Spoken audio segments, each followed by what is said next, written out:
When I was a little kid, I was obsessed with those beach movies from the 60s.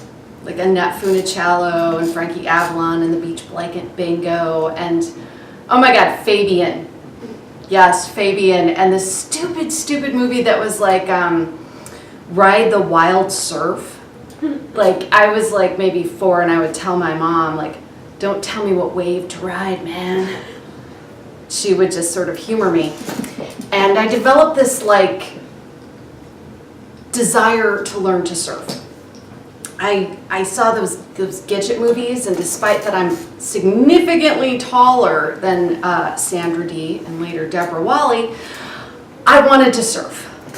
And I begged my mother, I'm like, please, you know, let me take surf lessons. And, you know, she finally did. And it's, you know, it's like these little boards, and you go out with the little waves, and, you know, you think you're really good at it.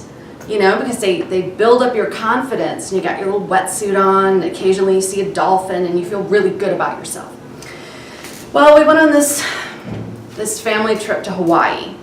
You know, there are big waves in Hawaii. And I was like, Mom, I want to go down the North Shore. By this time I'm maybe like 13. And I tell her, like, I really want to go. I really want to go. And they're like, no, you're not that good. It's really dangerous. And I wouldn't listen. And so I got up really early and I left a note and I took a bus. Yeah, it's kind of a long bus ride, but, you know, I was pretty confident in my ability. And also that I could rent stuff when I got there, because I put aside some money to do this.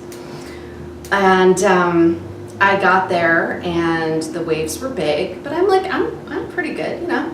I know what I'm doing. I've been doing this for a while. And I went out. And I was not as good as I thought I was.